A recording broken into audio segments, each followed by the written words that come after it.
जगात खूप कमी लोक असतात की ज्यांना जे हवंय ते मिळतं.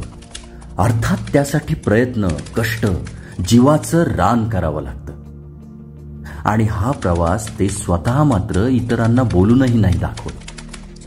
असाच एक थक्क करणारा प्रवास आहे आमदार श्री अमित गणपत गोरखे यांचा. अमितचे बालपण काळभोर नगरच्या कौलारू चाळीतलं. आई पालिकेच्या शाळेत शिक्षिका, वडील ग्रीव्स कंपनीमध्ये सिक्युरिटी गार्ड. अमितला एक मोठा भाऊ आणि एक लहान बहीण, असं हे 5 जणांचं मध्यमवर्गीय कुटुंब. ही भावंड आईच्या हाताखाली पालिकेच्या शाळेत शिक्षण घेत होती. सर्व भावंड हुशार. अमित सुणसुणीत तर होताच, मात्र वक्तृत्व कलेत सुद्धा पारंगत होता.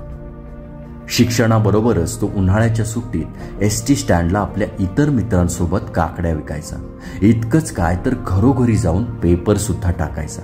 अशा प्रतिकूल परिस्थितीत आपलं शिक्षण पूर्ण करत असताना आपण समाजाचे काहीतरी देणं लागतो, या भावनेनं त्याने कलारंग कला संस्था स्थापन केली. या संस्थेअंतर्गत अनेक समाज उपयोगी कामे केली. एड्स जनजागृती, रक्तदान शिबिरं अशा अनेक चांगल्या उपक्रमांवर पथनाट्यांमार्फत समाजात जनजागृतीचे काम केले. या फोटोमध्ये विकास पाटील, भूषण प्रधान हे आजचे आघाडीचे कलाकार अमित सोबत काम करताना आपल्याला दिसत आहेत. काळभोर नगरच्या राष्ट्रतेज तरुण मंडळाच्या अंतर्गत आणि स्वर्गवासी श्री मधुकरजी बाबर यांच्या मार्गदर्शनाखाली गणेशोत्सवात जिवंत देखाव्यांची परंपरा सुरू केली. त्यात स्थानिक कलाकारांना संधी दिली. पुढे स्थानिक कलाकारांना प्रोत्साहन आणि मार्गदर्शन मिळावं म्हणून मराठीतील सर्वच दिग्गज कलाकार अमितने पिंपरी चिंचवडमध्ये आणले. अमितने कम्प्युटर इन्स्टिट्यूट सुरू केले आणि शेकडो महिलांना, मुलामुलींना कम्प्युटरचे ज्ञान देऊन रोजगार मिळवून दिला. हीच सेवाभावी भावना पुढे बळावली. अजून मोठं काहीतरी समाजासाठी करावं असं त्याला वाटू लागलं. तो गरजू लोकांपर्यंत पोहोचू लागला. त्यांच्या समस्या जाणून घेऊन त्यांना सर्वतोपरी मदत करू लागला. समाजात चांगल्या शिक्षण संस्थांची गरज अजूनही आहे हे त्याला जाणवलं. मग फार प्रयत्नपूर्वक त्याने हॉटेल मॅनेजमेंट इन्स्टिट्यूट सुरू केलं. मग junior college, DEd college, MBA आणि आता नॉव्हेल इंटरनॅशनल स्कूल जे आपल्या सर्वांना परिचित आहे. हा सगळा प्रवास खरंच अतिशय अवघड होता. आईने दिलेले संस्कार, प्रोत्साहन, समाजकार्याचे बाळकडू तसेच वडिलांनी त्याच्या प्रत्येक मोठ्या निर्णयाला विश्वासाने दिलेली संमती आणि पाठीवरची कौतुकाची थाप यांच्या जोरावर उत्तुंग भरारी घेण्याचं स्वप्न त्याने पाहिलं आणि पूर्ण सुद्धा करून दाखवलं. आपल्याच इन्स्टिट्यूटमधल्या विद्यार्थ्यांना मार्गदर्शन व्हावं म्हणून त्याने श्री देवेंद्रजी फडणवीस यांना ते जेव्हा नागपूरला आमदार होते तेव्हा आमंत्रित केलं आणि ते सुद्धा आनंदाने मुलांना मार्गदर्शन करण्यासाठी पिंपरी चिंचवडमध्ये आले. तेव्हा जी त्यांच्यात निस्वार्थ मैत्री झाली ती आजही तशीच आहे.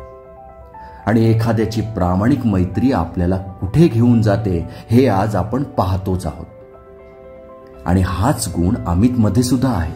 म्हणूनच त्याचे लहानपणापासूनचे मित्र आजही प्रत्येक सुखदुःखात त्याच्या जवळ आहेत. अशा या सामान्य कुटुंबातील अजात शत्रू तरुणाची जिद्द, चिकाटी आणि दूरदृष्टी देवेंद्रजींनी अचूक हेरली. नेहमी सामाजिक कामात पुढे राहणारा, आध्यात्मिक कल असलेला तसेच संघाच्या शिस्तीत राष्ट्रप्रेमाचे धडे गिरवलेला आणि राष्ट्रीय युवा पुरस्कार मिळवलेल्या या तरुणाला भारतीय जनता पक्षात घेऊन राज्यमंत्रीपदाचा दर्जा असणारं लोकशाहीर अण्णाभाऊ साठे महामंडळाचं अध्यक्षपद, महाराष्ट्र प्रदेश सचिव आणि आता विधान परिषदेवरील आमदार पदाची संधी श्री देवेंद्रजी फडणवीस यांनी दिली. एका उच्च शिक्षित MBA असलेल्या तरुणाला ही उमेदवारी मातंग समाजाच्या उन्नतीसाठी दिली गेलेली मोठी संधी आहे.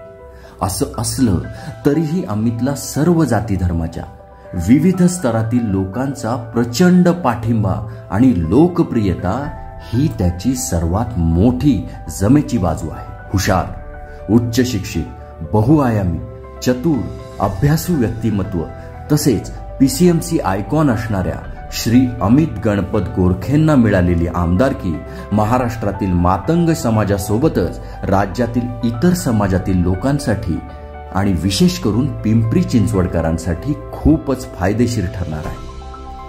हे सर्व पाहण्यासाठी अमितजींचे वडील आज हयात नाही. मात्र त्यांना विश्वास होता की आपला लाडका अमित परिस्थितीवर मात करून सामाजिक आणि राजकीय जीवनात खूप प्रगती करेल. महाराष्ट्राच्या विधिमंडळात सामान्यांसाठी यशस्वीरित्या काम करून एक ना एक दिवस दिल्ली दरबारी सुद्धा आपलं अस्तित्व निर्माण करून दाखवेल. हा दृढ विश्वास अमित पूर्णत्वास नेईल यात तीळ मात्र शंका नाही.